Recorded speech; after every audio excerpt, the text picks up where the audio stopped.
ridículos e maravilhoso. Falta lúdico, eu acho, na nossa vida. A gente leva muito a sério, né? Mas o mundo está muito difícil, está muito complicado. As pessoas... Nós estamos falando aqui, digamos, problemas de classe média. Porque se você pega um sujeito trabalhador, que sai cedo, de madrugada, pega o seu ônibus, fica 3 horas, passa o dia num trabalho... É fácil o pensamento, né? É muito difícil, é muito difícil. Agora, se esse cidadão que sofre, sabe, ele tiver uma escola, por exemplo, um cidadão que mora na favela, numa comunidade, um jovem que mora numa comunidade, se ele não tem nada, né, ele vive na penúria, muita dificuldade, mas se ele tem uma escola pública que o ajuda a entender que a miséria dele é uma engrenagem social...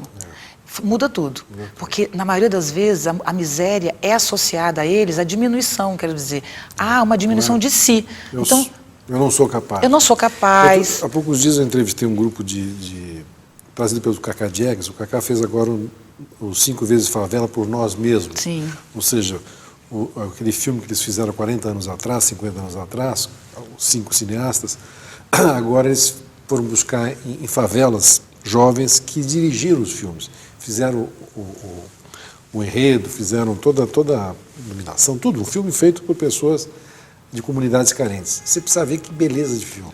Imagina. Como as pessoas são criativas, né? Se você der oportunidade. E eu acho até que, em função da necessidade, essas pessoas são mais criativas do que as que vêm da classe média, classe alta. A necessidade é um impulso muito grande, né? Por exemplo, eu fiquei um dia pensando, não é... É um perigo para os nossos filhos esse tipo de educação que a gente dá. Esse tipo de educação acomodada, né?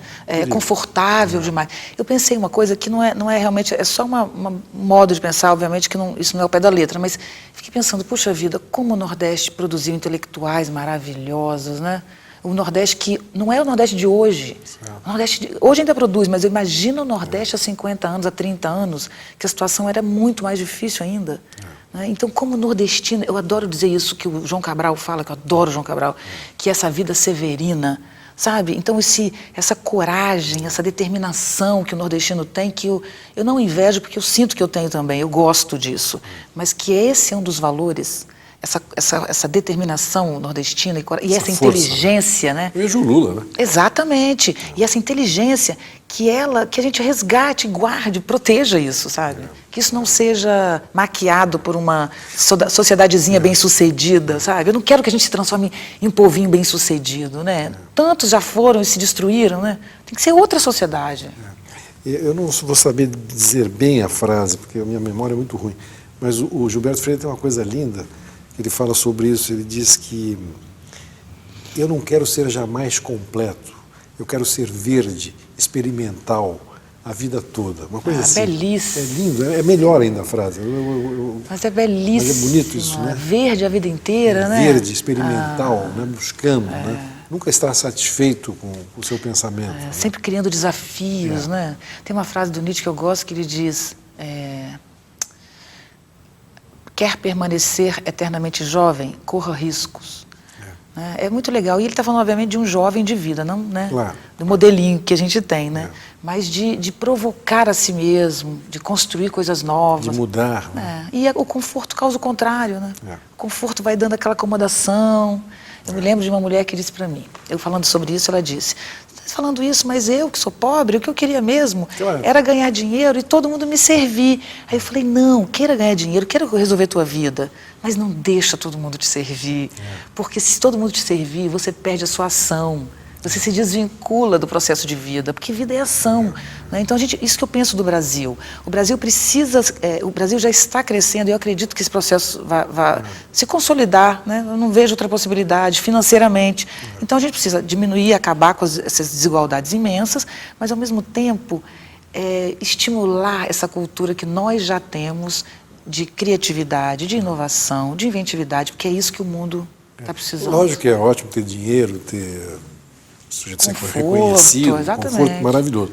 Mas você veja como o excesso, né, tira as pessoas. Você pega a história dos grandes astros, acabam sozinhos, né, acabam se matando, acabam na droga. Né, o excesso é tão ruim, talvez, quanto a falta. Né? E eu tenho feito trabalho atualmente muito com o mundo corporativo, né? mundo empresarial, faço muitas palestras e tal. E uma coisa muito presente hoje no mundo corporativo, na área de recursos humanos, é exatamente diminuir a zona de conforto que as pessoas entram na medida em que elas crescem numa empresa, né? Então você cresce, você começa a exercer um lugar tão confortável que você começa a não ser criativo, você começa a querer agradar a empresa para manter o seu lugar e a empresa precisa que você seja inovador. Então é preciso, na produção, desde a produção material de bens até a produção intelectual, é preciso um pequeno desconforto, né? É preciso a vontade de se transformar. Se isso não existir, não existe mais nada. Deixa eu voltar para a sua poesia. Sim. Aqui. Gente é mais ou menos como o rio. Você lembra?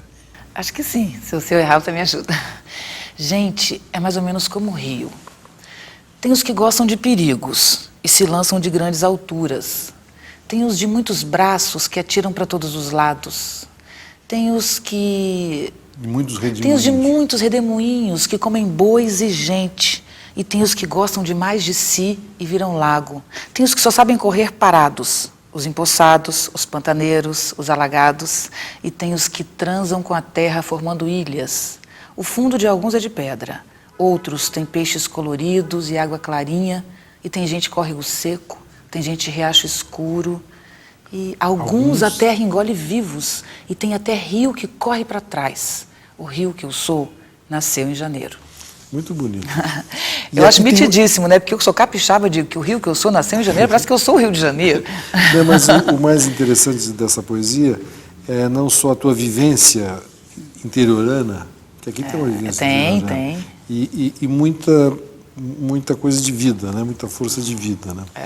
A poesia é uma forma de comunicação muito interessante, né? Porque ela é mais livre, né? Talvez isso que a gente volte na questão do pensamento, da liberdade, né? Mas você disse também que a poesia é difícil, e ela é difícil. Né? Porque cada um também lê de uma maneira. Mas tanto que classicamente, na história da humanidade, poesia não vende. A gente não pode dizer que não vende no Brasil, vende menos no Brasil, porque a gente lê pouco, mas não vende. Porque um livro de poesia como esse, ele dura a sua vida inteira.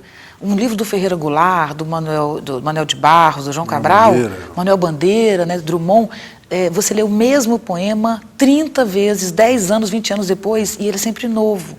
Então, a poesia, na verdade, o que é a poesia? É a síntese máxima da linguagem, né? A poesia é a economia da palavra, você tem que fazer bombinhas, que é pequenos trechos e que abrem para muitas possibilidades. Então, apesar de ser uma leitura difícil, a poesia, como ela é muito metafórica, ela é mais livre, exatamente o que você tinha dito. Porque você lê e você interpreta. Ela não te diz, ela não te descreve, né? Ela te dá um universo e você negocia com esse universo como quer.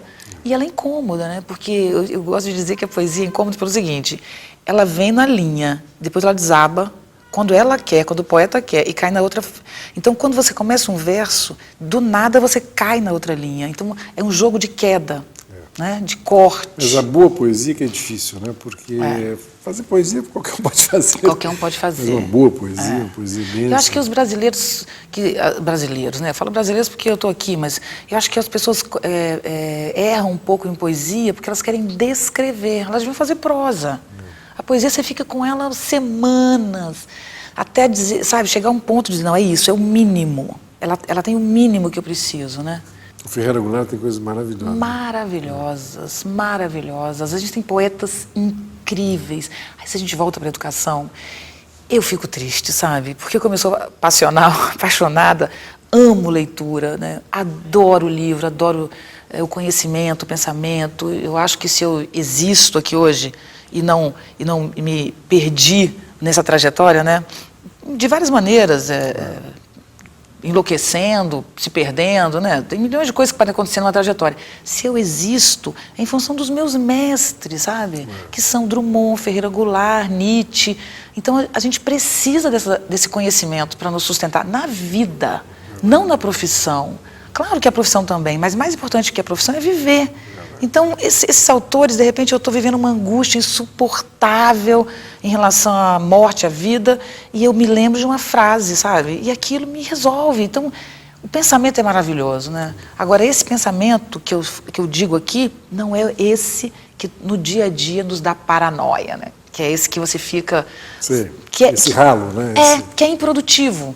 E mais, ele é improdutivo, ele julga o tempo inteiro, então ele elimina sempre alguém, ele exclui alguma coisa, e o pensamento da humanidade não, né? São amigos. Onde você acha que estão os centros de excelência do pensamento no Brasil hoje? Está na empresa, está na universidade? Onde é que ele está? Olha, essa pergunta, ela realmente abre, na minha perspectiva, para uma coisa inesperada, né? Para mim. Porque eu venho da carreira acadêmica, eu venho da universidade, passei minha vida... graduação, especialização, mestrado e doutorado. Eu fui para a universidade, eu tinha 16 anos quando eu passei no vestibular na Federal. No dia que eu fiz 17 foi o meu primeiro dia de aula, sabe? Então, eu vivi. Exercitou. E com amor mesmo, sou acadêmica, adoro aquela coisa rigorosa e tal. Então, há 30 anos atrás, eu tenho 46, né? Então, exatamente há 30 anos atrás, o centro de excelência era a universidade, sem sombra de dúvida. Então, nas universidades, especialmente na USP, na Unicamp, você encontrava o pensamento inovador. O pensamento de ponta do Brasil estava nas universidades. Em função de uma infinidade de coisas, que eu não tenho como dizer isso aqui, nem tenho conhecimento de todas essas causas, não tenho como falar sobre Inclusive isso. O regime militar, que a gente Inclusive o regime militar, com absoluta certeza, a desvalorização do ensino, que durante anos o professor não significava nada, a universidade abandonada. Então, em função mesmo de fatores externos, mas o fato é que a universidade se mantém isolada em seus muros e é muito difícil você encontrar... O intelectual se acomodou. Se acomodou e se tornou um funcionário público, né? Então, óbvio, gente, quem está assistindo a gente, que não me leve a mal, óbvio que tem pessoas maravilhosas. Então, isso não é uma análise sem exceção, né? Mas, infelizmente, hoje, na universidade, os centros de pensamento, porque pensamento é inovação. Eu não estou falando de repetição. Então, centros de pensamento, inovação e criatividade e ação não estão muito na universidade.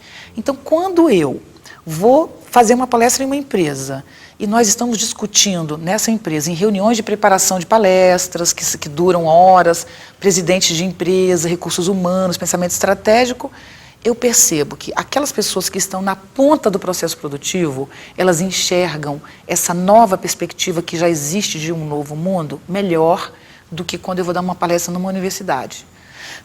Por quê? Minha interpretação. Quem está na ponta hoje desse processo produtivo, ele vive uma crise econômica muito determinante, muito forte. O que eu preciso se sou presidente de uma empresa? Eu preciso trabalhar com pessoas que sejam maleáveis e criativas. Nós não podemos ir para o lado A, nós vamos para o lado H. Né? Então, rapidamente, nós mudamos toda a nossa estrutura e investimos num novo processo. Até porque as empresas que não fizeram isso estão acabando. Né? Exatamente. Então, a direção da empresa, ela precisa de pessoas criativas, inovadoras, inteligentes, maleáveis, que não estejam na zona de conforto, que não usem o pensamento lógico, racional excessivamente. Então, elas começam a entender essa produção e começam a trabalhar com pessoas... Você estava falando antes, quer dizer, o sujeito cresce mais no sofrimento, né? Na angústia. Exatamente. Os momentos de crise são maravilhosos. Por isso que eu adoro o nosso tempo, Roberto. Adoro esse tempo que a gente vive. Porque é um tempo onde as verdades que nos oprimiram durante tantos anos, né, como o que é ser mulher,